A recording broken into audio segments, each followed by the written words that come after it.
এই বাচ্চার দোষ নেই। আমাদের, আমি সব ওয়াজে বলি, আমাদের ঘরের বাচ্চা যদি খারাপ হয় তার প্রথম এবং প্রধান দায়ী মা বাপের।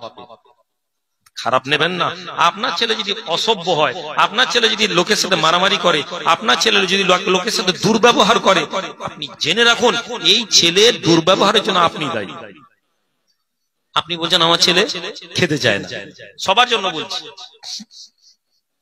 আপনার ছেলে, আপনি বলছেন হুজুর খেতে চায় না, কিচ্ছু খেতে চাইছে না, আপনি ভাত দিচ্ছেন খাচ্ছে না, আপেল দিচ্ছেন খাচ্ছে না, আচ্ছা ওকে থামস আপ আর কুরকুরে দিয়ে দেন তো, ও খাবে না? খাবে না, তাহলে খাচ্ছে না বলছেন।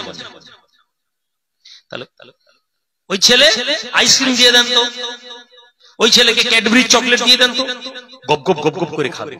তাহলে আপনি খাচ্ছে না বলছেন কেন? ও ছেলে থামস আপ খাওয়া পছন্দ করলো, কুরকুরে খাওয়া পছন্দ করলো, ক্যাডবেরি খাওয়া পছন্দ করলো, আইসক্রিম খাওয়া পছন্দ করলো, ভাত খাওয়া পছন্দ করলো না কেন? তার কারণ আপনি ওই ছেলেকে কুরকুরে দিয়েছেন ছোটবেলায়, আপনি ওই ছেলেকে থামস আপ দিয়েছেন, একটু ওর মুখে লাগিয়েছেন, ও পছন্দ করে নিয়েছে। আপনার ছেলে এই খেয়ে বড় হচ্ছে, ওর মস্তিষ্কে প্রোটিন যায় না, ওর মস্তিষ্ক বিকশিত হচ্ছে না, ওর মস্তিষ্ক ছোট, ও ঝগড়াটে হয়েছে, খিটখিটে হয়ে যাচ্ছে। 90% মুসলমানদের ঘরে ছেলেরা কি অবস্থা?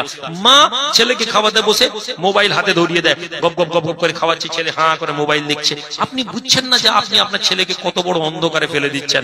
হ্যাঁ হ্যাঁ, আপনি এই কাজ করতে পারেন না, আপনার ছেলের হাতকে আপনি নিজে জাহান্নামের দিকে নিয়ে যাচ্ছেন। ও ছেলে বড় হচ্ছে, ও কার্টুনের মধ্যে অ্যাডাল্টারি জিনিস ওর মস্তিষ্কে বসে যাচ্ছে, আপনি জানেন না, আপনি কার্টুনে দেখতে পাচ্ছেন না। ও কার্টুনে একটা ছেলে একটা মেয়েকে জড়িয়ে ধরছে, ও এটা শিখছে, ওটা অ্যাডাল্টারি, ওটা অসভ্যতা। ও একটু বড় হলে ওইটাকে নরমাল মনে করবে। আপনি আপনার বাপের ঘাড়ে কোনোদিন পা দিয়ে বড় হননি, আপনার ছেলে আপনার ঘাড়ে পা দেয়,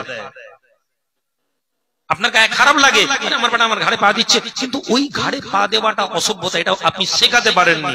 আমার বেটা দেয়নি, আমার বেটাকে আমি শেখানোর চেষ্টা করেছি, আরেকজনের বেটা দেয়নি, সে শিখিয়েছে, আপনি বাপ হিসেবে মা হিসেবে পারেননি।